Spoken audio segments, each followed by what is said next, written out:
Hello, my name is Dr. Richard Brake, and I'm the headmaster at St. Michael Academy, a classical Catholic school right here in Petoskey, Michigan, sort of the tip of the mitt, as they say.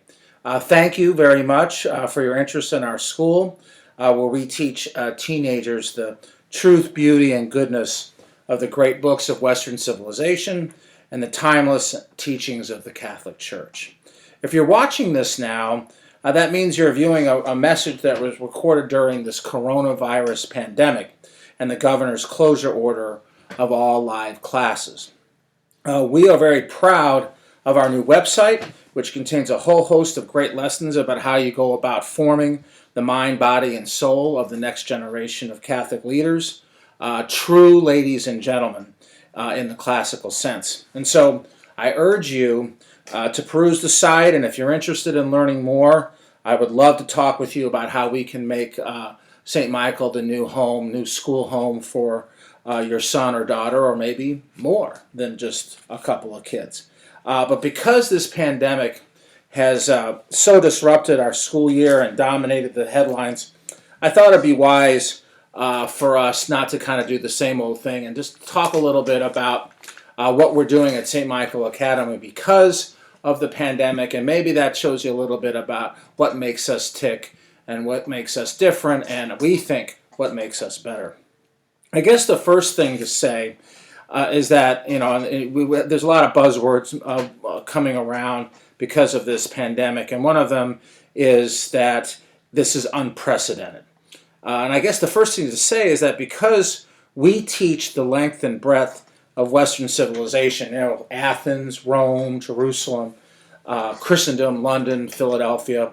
While we know that this pandemic is serious business, we reject the idea that it's unprecedented because that would be historically inaccurate. What seems unprecedented, or here's another one that I guess is going around, the new normal. It only looks new and unprecedented to the eye of someone who hasn't seen this stuff before, and because you don't have the benefit of hindsight. And in a way, that's what we're really providing our students: moral, political, economic, cultural, scientific hindsight. And what does that provide? And what does that kind of make within our kids? We hope that it provides them some context. We hope that it makes them kind of calm, cool, and serene, especially under fire. And we hope at the end of the day it provides them with wisdom and prudence. Knowing how to make a good and moral decision in a particular circumstance. And boy, aren't there all sorts of examples today where leaders are being asked to do that. And you wonder if they've got the chutzpah and the hindsight to be able to do it. But if you've got that hindsight, you know that in a sense we've seen all of this before. As a result, we decided that on March 13th, when the closure order came down, that we would continue to do our mission and what our mission calls us to do. And our vocation is just like any other Catholic institution. It's to spread the gospel. And because we're an educational institution, it's to learn more about the wonder and majesty of God's created order. In other words, we decided to roll up our sleeves literally and go back to work and figure out a way to deliver our education and formation through other means, other electronic means. And there have been a lot of benefits to that, despite the fact that I think that because we're doing all of this, we've been doing it for about a month, it's good, but it's certainly not as good as what it could be if it was live and in person. But we are doing the best that we can. And in many ways, I think one of the other benefits to this is, unlike a lot of schools that are doing this optionally, a lot of students are, because it's optional, they're not really doing it. We're asking our kids to grow up a little bit faster and to kind of recognize that education isn't just something that's being foisted or forced upon them by their parents or by society, that actually that there are some real strong benefits of actually continuing to do our work. And in other words, we're asking them to be mature, which I think is something that a lot of schools pretend to try to put forth. I actually think we're doing it because of the way we are operating. And a big part of maturity is recognizing for yourself the duties and responsibilities of what your job is. And as students, that is to learn, and as teachers, it is to teach. This crisis also, I think, reminds us of what really is important in life, and that some of this, maybe the stuff that we were doing before the pandemic, really isn't as significant as maybe some other things.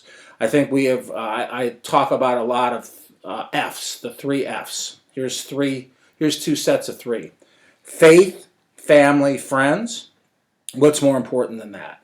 I think we say that sometimes as a punchline, but I think this pandemic, we are forced to be with our family, and our friends really matter, and we miss them when we can't do things with them. And our faith is so, so important. This is what we have to rely on when the chips are down, so to speak.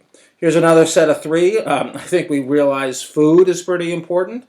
Good food, and what a gift that is to actually share it with your friends. Freedom and fellowship. All of those F's, I think, really comes down to that maybe in pursuit of other more ephemeral types of pursuits, that maybe those fundamental F's are more important.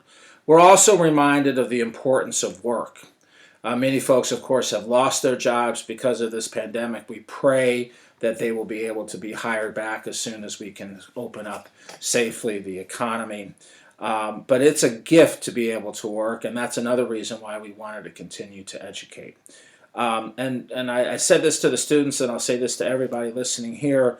There's no more important lesson. You know, teachers love to think that kids are going to remember all the great things about philosophy and theology and history and civics that we teach them, and I hope that they do.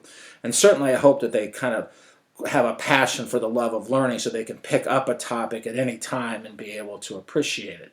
But really, no, there's not going to be any more important lesson that we teach our kids and ourselves this year than what we are doing by just staying open virtually and continuing to persevere and continue to do our mission. That is what they'll remember from this year, and I hope it'll be something that will touch them for the rest of their lives. Learning is or ought to be looked at not as a burden, but as a gift from God. It is a privilege, not a burden, to learn about the nature of the created world that God made for us, the nature of reality. That's what we teach our kids, and it's a beautiful, beautiful gift that God gives us. This crisis also crystallizes perfectly that what we learn matters. Everything from civics, how a bill becomes a law, the nature of power between the national government and the states. We're learning, having a great civics lesson right now about how our system ought to work. Think about economics and the balance that we have to strike between an economic productivity and public health.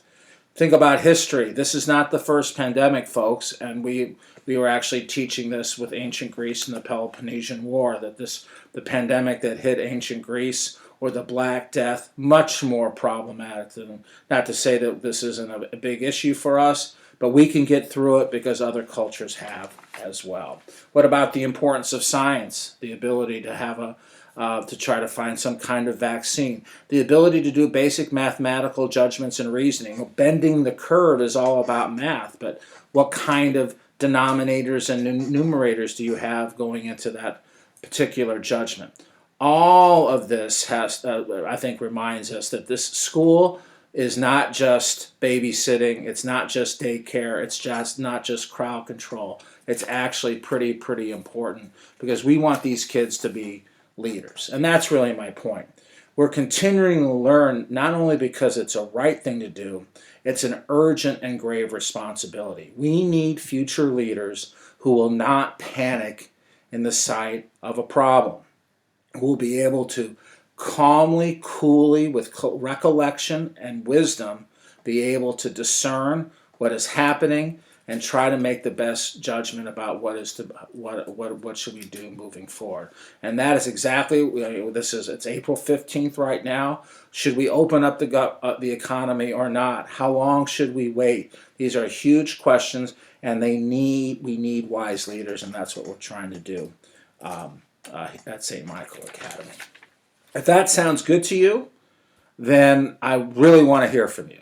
It's hard for schools like ours who are looking to increase enrollment during this pandemic. You can't visit our school. So we've done a couple of things. We've got a virtual shadow day where you can actually check out some of our online classes. And if you like that, you can certainly, we're actually offering for the fourth quarter for anybody in the community in high school, grade 7 through 12, to for free audit our classes. You can basically register for free. You'll get a password. You'll meet our teachers, and you can continue to learn. We're doing this both as a public service, but we're also obviously wanting for people to encourage people to learn more about how we do business, how we do education, and we would love to have you be a part of it. So that's all I really wanted to say. Again, thank you very much for your interest in our school. Please, my email is drbreak@stmichaelpetoskey.org.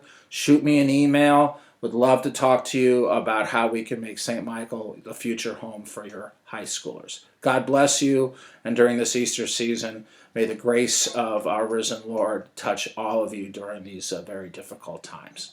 Thank you.